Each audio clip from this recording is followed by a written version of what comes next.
These are the top 10 things that every novice thrower does when they first start to throw. Number 1, the triple pump, the infamous triple pump. So if we're spinning, we see this. Sometimes it might even be the quadruple pump. If we're gliders, we see this. If we're throwing discus, we get the 3 and 4 winds. What's the best thing to do? Get 1 wind and go. Get 1 pump here and go.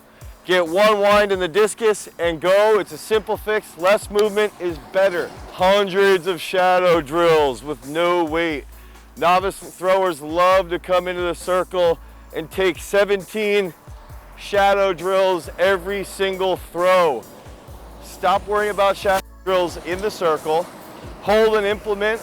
Know what you need to execute. 1 or 2 things that you need to execute. While after you're throwing, get outside the circle. Then you can do your shadow drills holding your implement. The dog peeing on a fire hydrant, lifting that right leg. So a lot of throwers, and even some elite throwers, still have this consistent habit of throwing and lifting up that right leg. Load weight on the right, get back over that right side, open the left, keep that right side grounded and rotating so you can imprint that over the next 5 to 10 years to become an elite thrower. Not pushing the shot into the neck. So a lot of newbies like to sit there and gently place the shot in the neck, and then their elbow is a little low, and they're, I don't really like how it feels. And then it comes off bad, and then their hand hurts. So one of the big keys here is push that shot into the neck, jam it in, make sure the shot's sitting on all 4 fingers and a little bit of that bridge of your palm. After taking that throw, watching where it lands, and running for the shot as fast as you possibly can.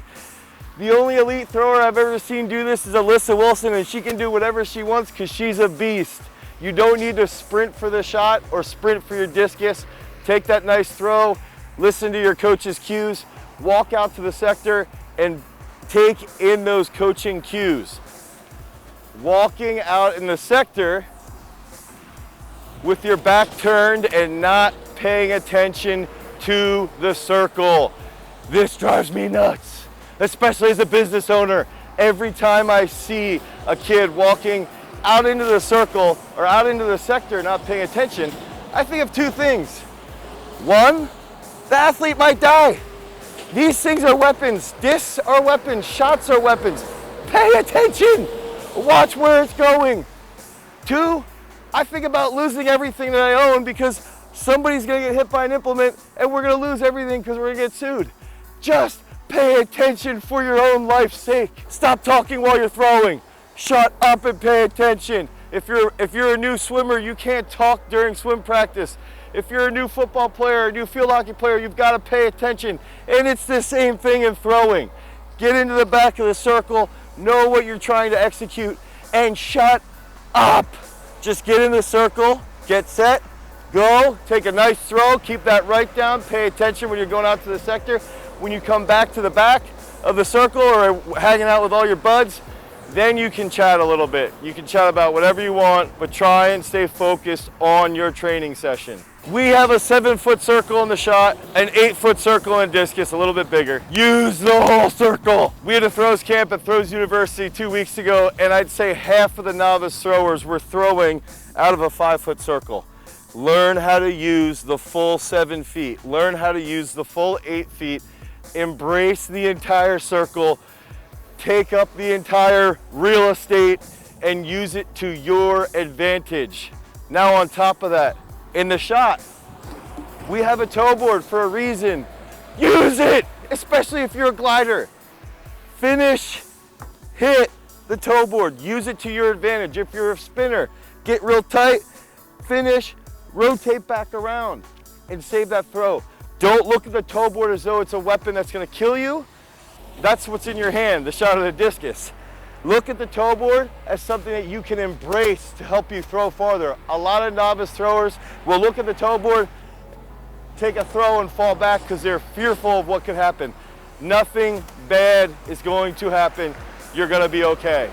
And finally, novice throwers think they can get away without buying throwing shoes. Go to VS Athletics, buy $40 throw shoes if you're not sure how long you're gonna stay in the sport. If not, buy the expensive Nike shoes for 80 to 100 bucks, and if you don't want them anymore, hit us up on Instagram and we'll probably buy them off of you, or you can sell them on eBay. Mo Riddick loves buying stuff on eBay that's old throwing shoes. Buy throwing shoes. You're not gonna play basketball in flats.